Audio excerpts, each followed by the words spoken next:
All right. Good evening, good afternoon, good morning, good middle of the night, wherever you are. Thank you for joining us. This is now the 9th plenary talk for the Student Symposium in Combinatorics. We're almost there, although maybe that's a bit sad. For those of you who are joining us for the first time, welcome. This is a conference for students by students in combinatorics and other related disciplines. And we're very grateful for the support of Matrix, the Australian Mathematical Society, the Australian Mathematical Sciences Institute, and UNSW Sydney. It's my great pleasure to introduce to you our speaker for this session, Joshua Stevenson. Josh completed a bachelor's degree in science and ICT with majors in pure maths, software development, IT professionalism, and with minors in statistics and operations research. Sounds like Josh knows everything. His undergraduate degree also had an honors year, which he completed with first class honors. And he's now in the 3rd year of his PhD at the University of Tasmania, working under the supervision of Jeremy Sumner and Venta Torrance. Josh works in mathematical biology and more specifically in theoretical phylogenetics. And his research interests are primarily in the application of algebraic ideas to problems in evolutionary biology, which probably gives you a hint as to why Josh suits the theme of this conference. I thought this was a little bit of an opportunity to give everyone a taste of how we came across all our plenary speakers. And I wanted to say a little bit about how we came across Josh. So Josh has been going to the Australian Mathematical Society's annual meeting since 2019. And back then when we look at the conference booklet and maybe peruse other sessions randomly, and we sort of came across this guy from the University of Tasmania who seems to talk in maths bio, but somehow uses a lot of things that combinatorialists would use, right? And so I've, for 3 years of going to the AustaMS, I've always wanted to go to Josh's talk, but it's always clashed with something that I really needed to be at. I think 2 out of the 3 times it actually clashed with my talk, or too close to my talk. So luckily in 2021, all the talks were recorded, and I finally got to watch a Josh Stevenson talk. I think with that sort of coincided with us looking for plenary speakers. So I think this when I was reflecting on how we came across Josh today, I think that highlights the importance of going to conferences and making yourself visible in conferences, not just giving talks, but also going to other people's talks, because it shows that you're interested in a wide variety of things, and that's how collaborations start. So Josh and I have actually never met. We've probably been in the same room together. I think the closest we met is we follow each other on Twitter. But so I must admit, I got a bit of help from Venta for this intro. And she shared with me a particularly interesting story about the time when you gave your talk at the 2019 AustaMS meeting, which was when you were an honors student. So you talked to, you gave in the math bio session, a theoretical phylogenetics talk. And I was told that at the end of the talk, one of the session organizers sort of got up and said something to the effect of, so what's the point here? You're not exactly, curing cancer. Right. I think a bit surprised to hear that someone in math bio would sort of get a comment like that. It sounds like something we get more often. But I think that also highlights the like the random person of the street, when you talk about math biology, they do think of curing cancer and things like that. And maybe that's what a lot of combinatorialists think as well. So throughout the week, we've sort of been highlighting a lot of different awards that our plenary speakers have won. A lot of them have sort of won lots of prizes for giving talks and things like that. Obviously, that's one way we notice them. But I think that Josh has a prize, a conference prize, that should be the envy of us all, because I want to share something on the screen, because should have got this prepared a bit earlier, because Josh is the winner of the prize for the best hand-drawn university logo at the 2021 Philomania conference. I think that's a prize that I definitely want to win one day. So, and we're going to see a lot of the skills, Josh's digital hand drawing skills in this talk, I'm sure. So it's my great pleasure. Please join me in welcoming Josh, who's going to talk on algebraic models for circular genome rearrangement. Over to you, Josh. Thank you very much for the introduction. I, I forgot how ridiculous that drawing was. Okay, let me just share my screen.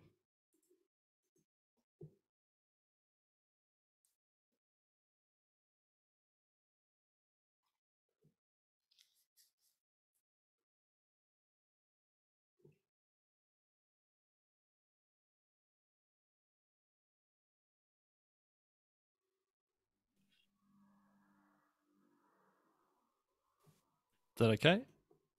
Yep. Okay. Cool.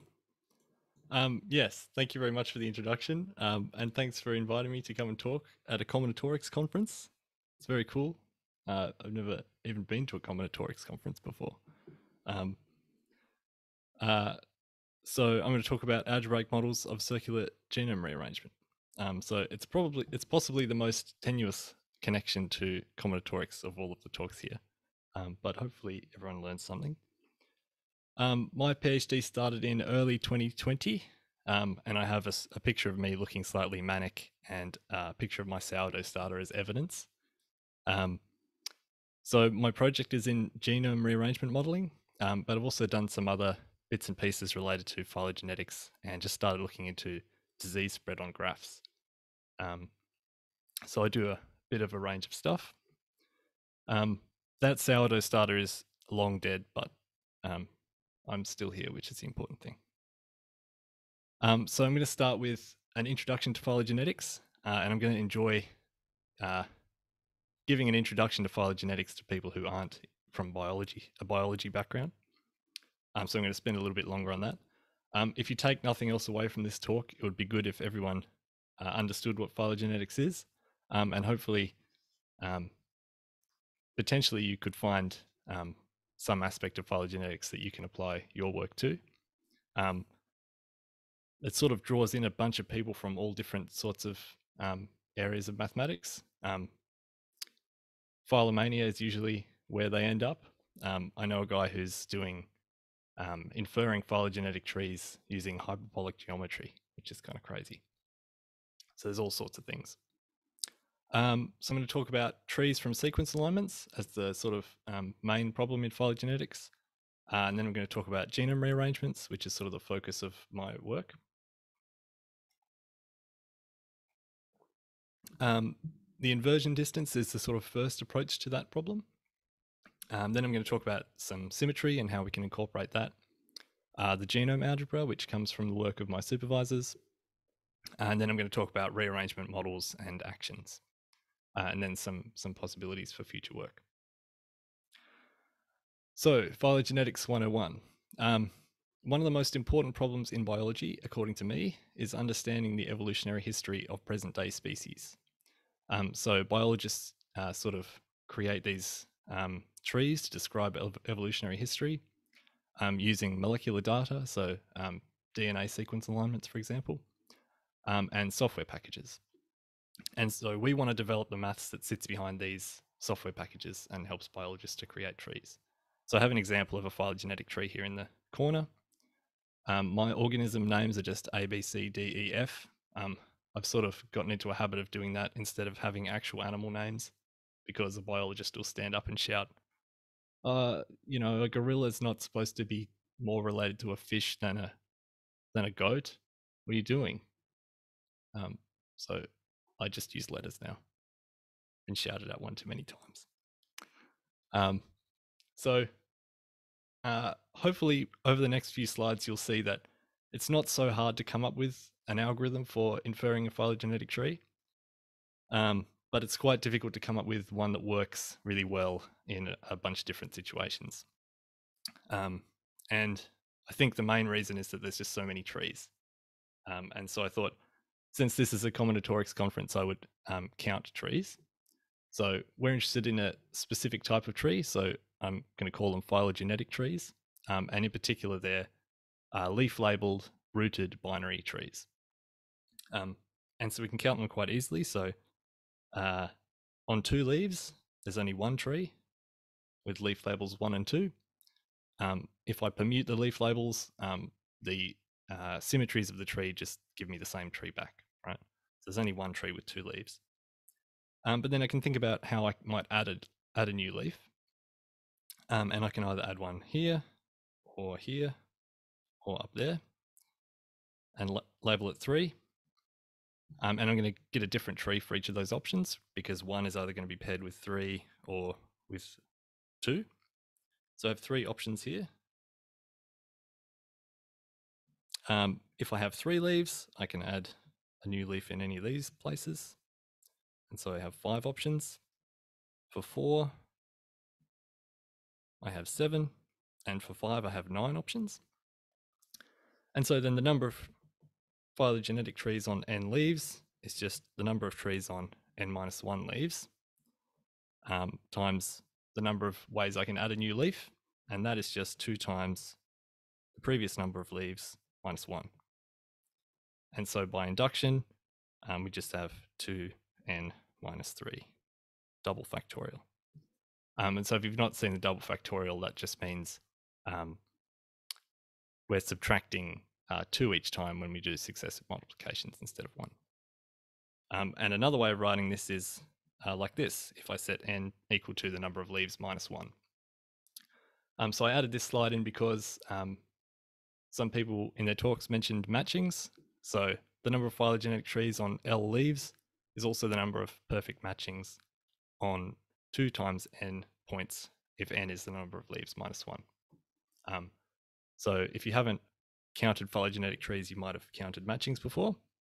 And this is due to Diaconus and Holmes. Diaconus is the magician guy who shuffles cards. And the other reason I added this in is because in that paper, they also use the group S2n factored by the group HN. And HN is the hyperoctahedral group. And this also pops up later in this talk in a completely different context, which I thought was quite funny. And I think it's another good example of how phylogenetics seems to be related to a whole bunch of different areas of sort of pure mathematics. So I'm going to talk about 2 mechanisms for evolution. The first one is DNA nucleotide substitutions. So I have a drawing of a genome here. So it's just a big circular strand of DNA. And DNA you can just think of as being these letters A, G, C, or T. So DNA is coded by these letters. You don't have to worry about what they stand for or anything. Just know that in this mechanism of evolution, I'm considering the genome to evolve by just changing these letters to other letters in this set. And all of these are going to happen, they're going to evolve independently of each other. So in this example, G changes to T. So how do we infer a tree? Here's an example of a sort of input we might have. So this is a file with a bunch of DNA sequences. T1 through T5 are the organism names, and then they have their sequence of DNA there, and they've been aligned. So all these sequences look pretty similar, but you can see that in certain locations they have some differences.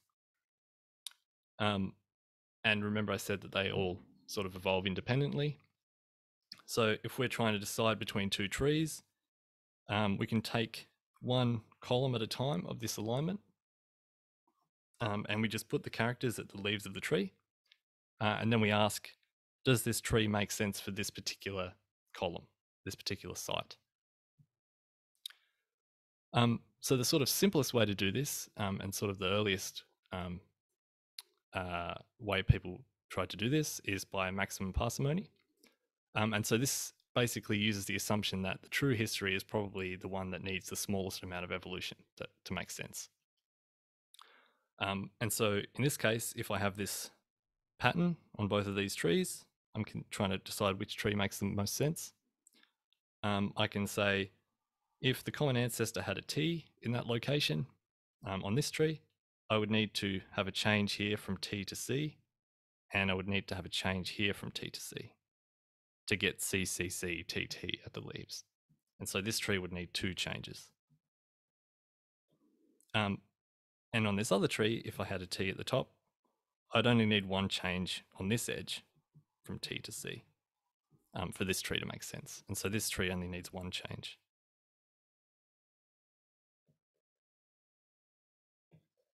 And so according to this maximum parsimony principle, we might select this tree as the tree that makes the most sense for this particular site. And because they're independent, we can just look at all the sites and choose the tree that makes sense for the most number of sites. So this was shown fairly early on to be biased in a number of situations. And I think the main reason is because we're ignoring a bunch of possibilities and only considering the sort of simplest one.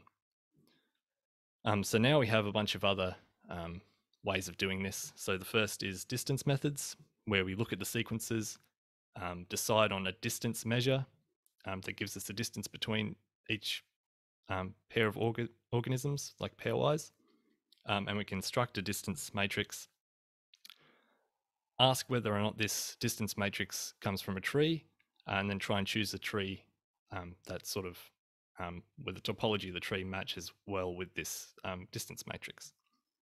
And another option is these model-based methods where we can sort of fine-tune the probabilities of transitioning from each state to another state along each edge. And then we can use maximum likelihood to choose the most likely tree, for example. And so these methods perform a lot better. So that's sort of the basics of phylogenetics, at least when we consider evolution to occur by these nucleotide substitutions. The other way is thinking about genome rearrangements.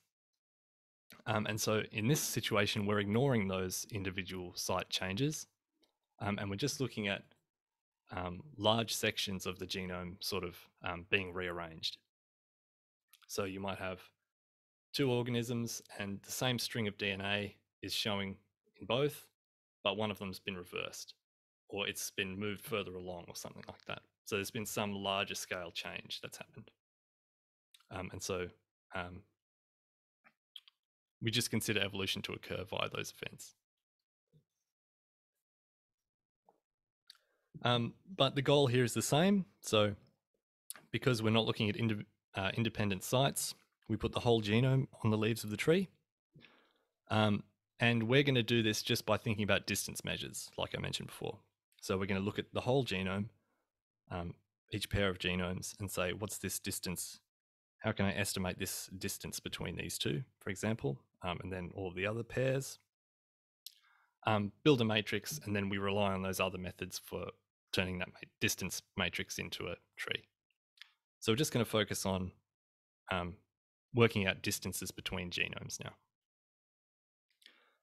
And we're focusing on the scenario where the genomes all evolve from a common ancestor. They all have the same number of fixed sections of DNA that show up in all of them, just shuffled around. And they're all going to have a single chromosome, so just a single circular strand of DNA. So how do we work out these distances? So I've got these 2 genomes here. The first step is we're going to basically draw them as directed graphs.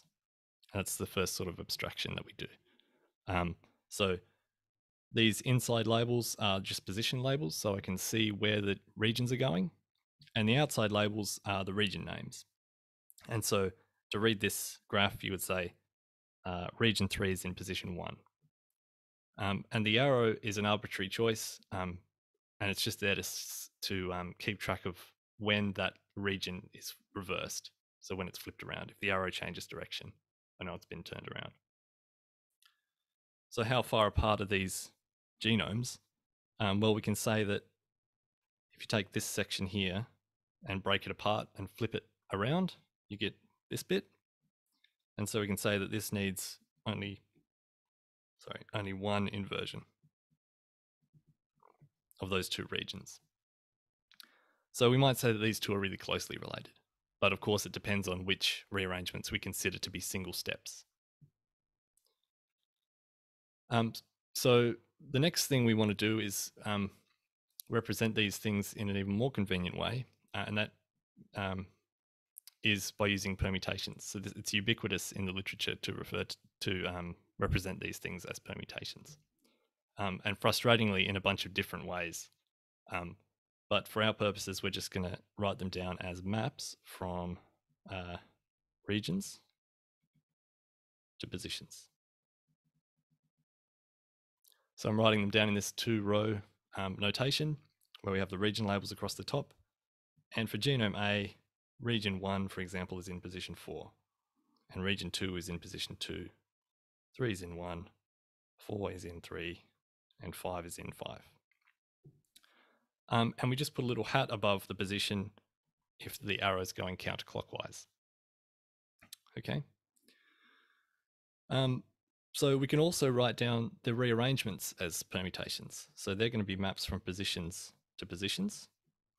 And this rearrangement that I mentioned before, where we sort of invert this bit, that's just saying the thing that's in position 4 is now going to be in position 3. And the thing that's in position 3 is now going to be in position 4. And they both change their orientation, so we have 2 bars. And everything else just stays the same. Okay, so we can write down genomes and rearrangements. And then the beauty of this is if I call this sigma and this one alpha, then genome B is going to be represented by the permutation alpha sigma. And so this multiplication is just composing these 2 maps. And so if I do this multiplication, I'll get the permutation that corresponds to this drawing of genome B. So I've been saying these things are permutations, which is a lie for now. Basically, they're not bijections because I have these numbers with bars above them. So I need to decide where I'm going to map those if I want these to actually be permutations. And so the rule that you can use is just to say, well, where does 1 bar go? It's just going to go to 4 because that's where 1 went, and I put a bar above it. And so 2 went to 2 bar before, so 2 bar is going to go to 2, etc. So 3 went to 1 bar, so 3 bar goes to 1. This goes to 3, and this goes to 5 bar. So now I actually have permutations, and so of course they all sit in the group S2N, permutations on 2N letters. But in particular, this sort of way of filling out this permutation means that all of these things sit inside a special group HN, which is all of these permutations such that sigma of X bar is sigma X bar. And this is the hyperoctahedral group that I mentioned before. And so it's useful for us to know the structure that these things fit in. So now I'm going to talk about inversion distance, which is, like I said, was sort of the first approach to this problem. Sort of like maximum parsimony, it's asking what's the simplest thing that could have happened, and it just asks about inversions. So if we want to know the distance between this genome sigma 1 and sigma 2, well, we know if we do this inversion, we get to this thing down here. That's from the previous slide. And then we only need to do one more inversion, another inversion of 3 regions. To get this one. And so if this rearrangement is alpha 1 and this one's alpha 2, then I can write sigma 2 as alpha 2, alpha 1, sigma 1. And the sort of more convenient way of writing this is sigma 2, sigma 1 inverse is alpha 2, alpha 1. And so this problem comes down to finding the shortest word of these permutations such that I can write this permutation composed of the 2 start and the end genome. And so this problem's solved. So there was a polynomial time algorithm in 1996, and then it was improved to a linear time algorithm in 2000. And these papers are very heavy graph theory, a lot of really complicated definitions that this audience would probably find very interesting, but I don't think I could explain them in 40 minutes. But basically, our view is that this solution is going to have the same problem as maximum parsimony, in that it only considers the shortest path between the genomes and ignores a lot of other possibilities. And so we think this is probably can be biased in the same sort of way as maximum parsimony was in the other mechanism of evolution. So our goal is to have a distance measure that takes into account every possible path between the genomes and allows us to consider any universe of possible rearrangements that we like. And one thing we need to consider is that I've been saying these things are circular this whole time. How do we incorporate this circular symmetry? Because I can draw this genome here in a bunch of different ways, like this one, where I've sort of flipped it around. These are just physical objects, right? So I've flipped that one around, or I've rotated it in this case, and I get different drawings. And so I'm going to get different permutations.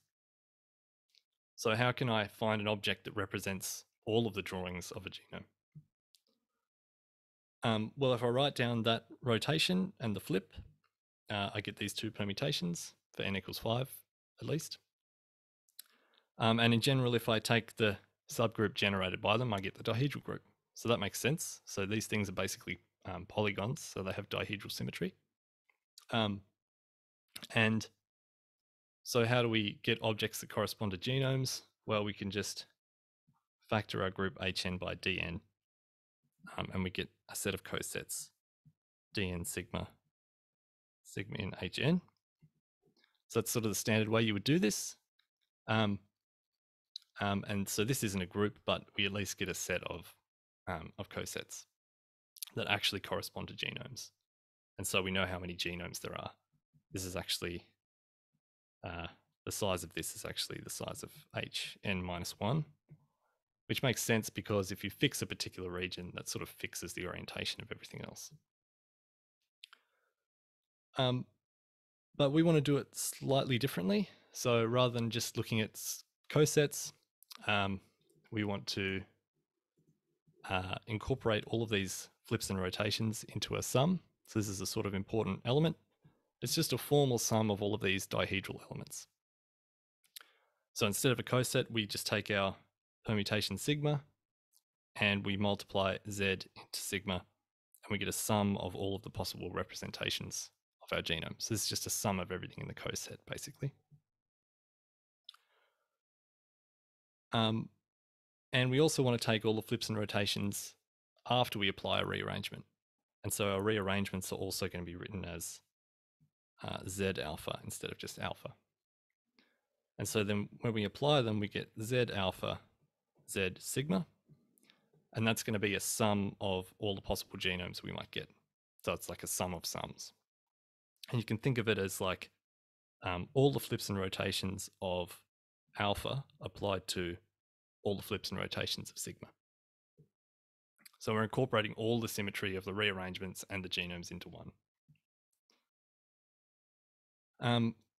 And the point of having sums is that we've got coefficients. And so when we define a model of all the rearrangements we want, Z alpha 1 to Z alpha k, say, and then we can have a map which maps each one of these to the probability of it occurring.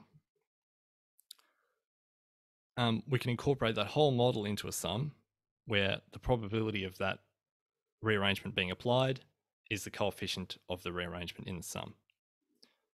And then we can say, when we multiply S into Z sigma, that gives us a sum of genomes Z something that are obtainable via a single rearrangement from the model M. And in algebraic terms, the regular representation of the model element S is the transition matrix for the Markov chain that tells us how we move between genomes via the model. This gets quite complicated, so I thought I'd just show an example of how to do this in some code that I wrote. So I wrote a package called Circular Genome Tools, we basically say we want circular symmetry. We define our model of one region and 2 region inversions. We define a particular instance of a genome. This gives us the sum of all the flips and rotations of that. And then we can compute that S, Z, sigma, and we can print the result. And so you can see we've got a sum of genomes, which are a permutation times Z. Z's changed side because Sage likes to multiply things backwards. But the coefficients basically tell us the probability of getting that genome when we apply the model. So in general, we get a probability distribution of all of the possible outcomes. So this is sort of just what we want, right? It considers all of the possible different paths. And we can do all sorts of distances with this. So we have a Markov chain, so we can do any distance that we can get from a weighted graph, where the weights just tell us it's a larger weight if it's less likely to move between those two. So here's an example with 3 regions. And we can also do maximum likelihood estimates of time elapsed going from one genome to another, if we consider the rearrangements to happen under Poisson process. And actually the representation theory of that group algebra basically allows us to compute this likelihood function. So I also wanted to talk about rearrangement actions. So even though we've incorporated all this symmetry, we still have that Z alpha applied to Z sigma is going to give us exactly the same distribution of outcomes if we choose a rearrangement from this double coset. So the distinct actions, so the rearrangements that give us distinct outcomes, is going to be the number of double cosets. So that's dn, hn, dn, which I think is sort of tricky to count in general, but we can do it for a particular case, okay. And so that's all well and good, but how many of these are actually biologically reasonable? Like a whole bunch of these rearrangements are just going to be blowing the genome to pieces and putting it together exactly how we like. So which ones do we want to actually consider as single steps? And in our case, we're just thinking about inversions and translocations. So I've talked about inversions, and translocations are just taking a section of the genome and basically putting it somewhere else. So we can write down the 2 sets, and we basically characterize them by the number of cuts that they apply to the genome. So inversions need 2 cuts, so 2 incisions in the genome to do an inversion, whereas translocations need 3, because we're cutting a piece out and putting it somewhere else. So what's this set of cuts? Well, if I write down this permutation C, this is in cycle notation, and it basically advances the position label, and it's reversed for the barred positions, because when we flip the genome over and we go clockwise, everything's reversed because it's been flipped over. And then the set of cuts is basically the numbers 1 through n, that set of positions, and then this is a set minus the fix of this group commutator. And a sort of better way of writing this is all of the I in this set n, such that alpha ci is different from c alpha I. And this is basically saying which regions are out of order, because if they're out of order, when we apply it to the identity permutation, if they're out of order, that means that this rearrangement makes a cut. Hopefully that makes some sense. So we can sort of write down these sets in a sort of neat way, but how do we actually count them? This is where I explain how I counted these things, and then hopefully I get an email afterwards saying, why did you do all that? It's so easy. but basically the way I thought about it is if we have 5 regions, for example, and I want to do an inversion, I can make a cut here and then say another one here. And if I move the second cut along one, that's another option. If I go any further than that, then I get the same thing as if I just flipped it around first. And so in this case, there are only 2 options for choosing the cuts. And in general, it's going to be floor of n on 2, because you choose the first cut at the top, you move the second cut along, and once you get to halfway, going any further just means you're repeating yourself because you can flip it around. Hopefully that makes sense. So for choosing 2 cuts, floor of n on 2. So that's the inversions. And the transpositions are sort of a bit trickier. So for n equals 5, I'd say these are the 2 options for choosing those 3 cuts. But in general, how can we count this? I broke it up into 3 situations. So we partition the regions into 3 parts where 2 of them are equal. And the OEIS gives me a sort of account for this with a really catchy name, A09399. And if I do a partition into 3 equal parts, I get this. This is quite simple. So it's just 1 if it's divisible by 3 and 0 otherwise. But I've written it in terms of floor and ceiling functions. And if I want 3 distinct parts, then I also get this from the OEIS, right? And so the reason I've broken up this count in this way is because the number of ways to reattach the segments depends on the sizes of the segments. So why do we care about the sizes of the segments? It's because when we're doing rearrangements, like flips and rotations before and after applying the rearrangement, we lose the concept of position labels entirely, and all we have to go on is the size of the segments, so how many regions are in each segment. And so we have this lemma: if there are 2 distinct actions if all the segments are the same size, 3 if 2 are the same size, and 4 if they're all different. And so these are all the different situations. There's one that looks like that. These 3 are sort of symmetrically equivalent if they're all the same size. And then these ones we throw away because they either need 2 cuts only, or they give us 2 circles, which we don't want. So I put these 2 results together and I get this horrible expression for something that I thought would be quite simple. But fortunately, the OEIS gives me generating functions for all those things. So I can just put the generating functions together, simplify the generating function down, and then find that I get the generating function for this thing. So this is the number of 3-cut actions, so the number of translocations. And this is simple enough that I think surely there was some way for me to see this just by thinking about the problem, like see this directly. But I still don't know how I could get that. So let me know if you have any ideas. I haven't thought of it yet.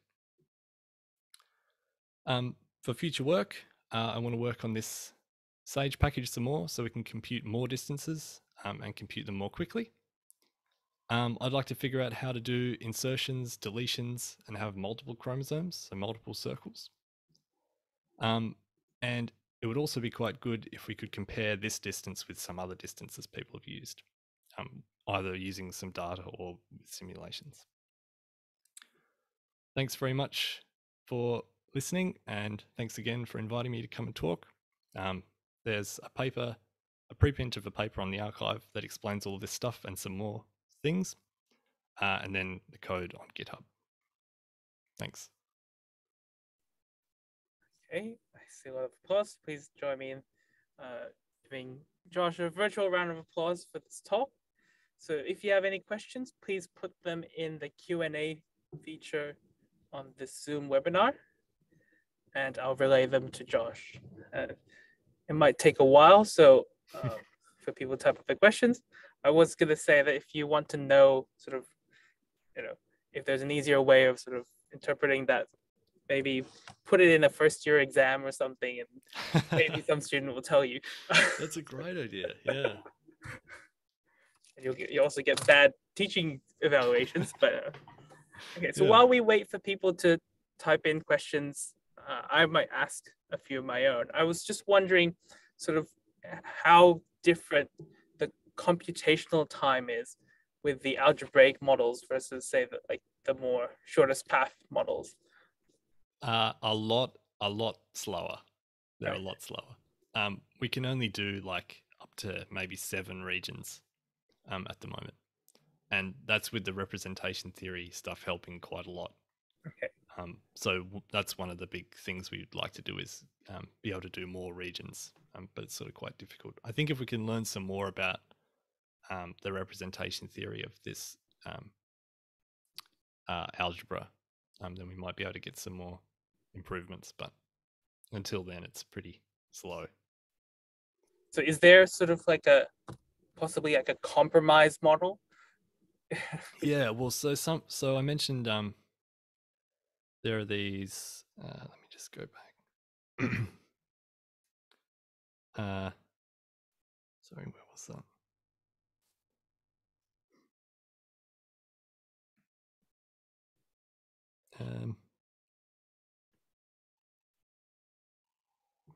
Yeah, so the maximum likelihood estimates is like the one that we would say is the best.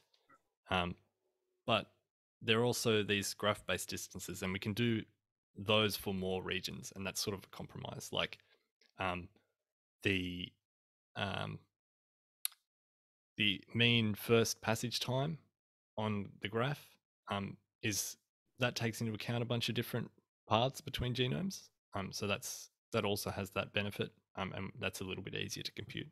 But there's some more gains I think we could make there with like sparse representations of the graph and stuff like that. Fern has made a comment in the chat. So it's not a question, but the inversions reminds Fern of the cactus groups, which is presently biological. Right. Yeah. I haven't heard of that. Yeah, I've never heard of those either, but definitely something I'll Google after this. Yeah. We have a question from. Thanks. Oh, did you have a comment about? Sorry. Oh no, I'm just writing that down. Yeah. We have a comment from Umeng. Question rather, which say you have circular genome 1 to 5 as in the example. If we have inversions occurring at gene position 1 and 3, then shouldn't we have 4 cuts? Do you understand the question? I think is that about this 1 and 3? So that's this one here. So we just need to cut it there and there to do that inversion. If you wanted to do both in one go, you'd need to do 3 cuts. I think that's what they're asking about. I might let them talk. Oh yeah, cool. Hello. I think you got the question right. So basically, you got one. Suppose that we have inversion at position 1 and position 3, but the rest remain intact. So how many cuts should we make? Because like you said, you only can make at most 2 cuts for inversions, but that isn't the case because the floor of 5/2 is 2.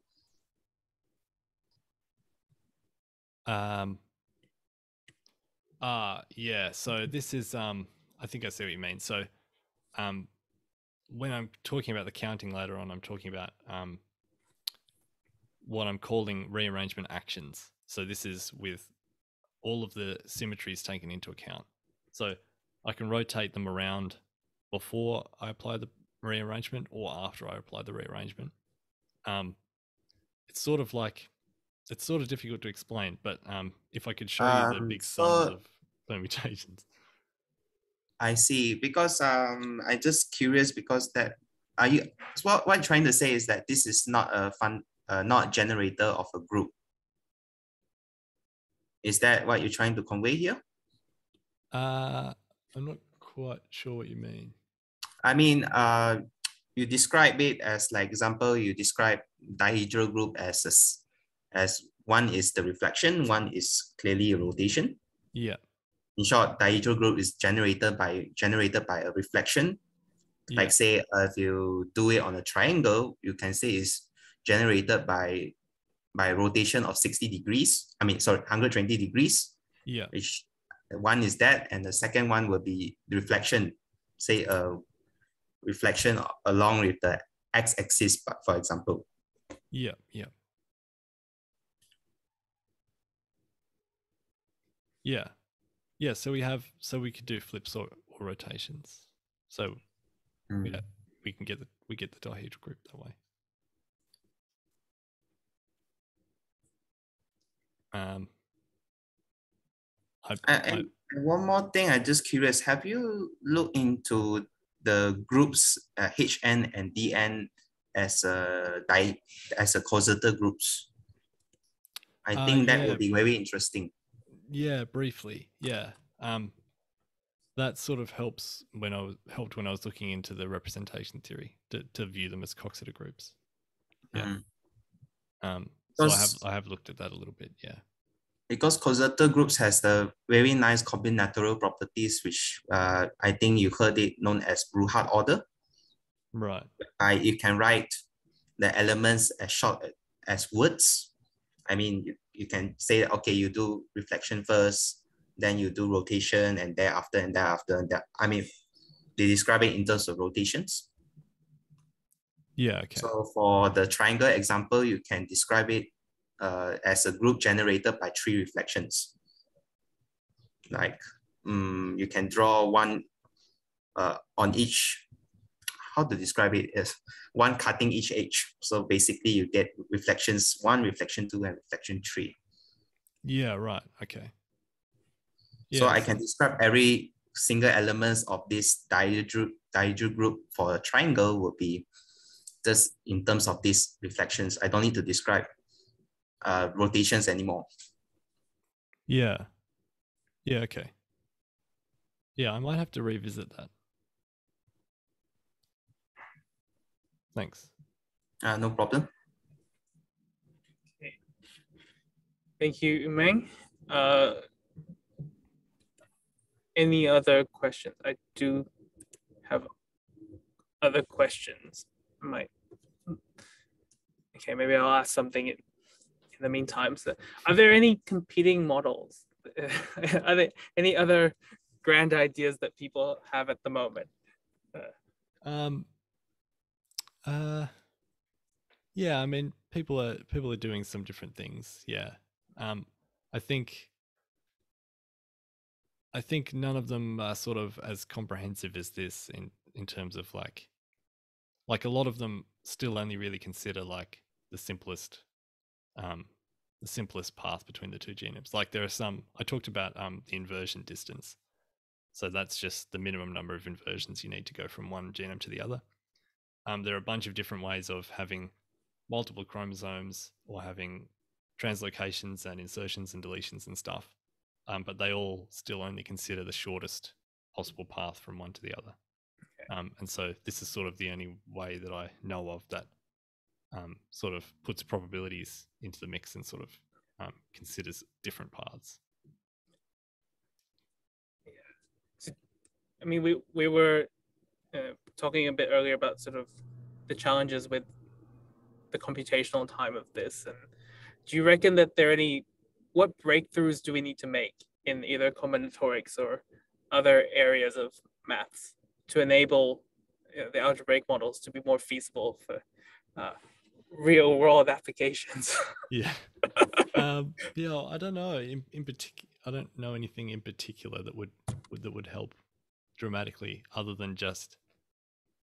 I mean, it might well be possible. I just haven't learned enough about the relevant representation theory and stuff like that.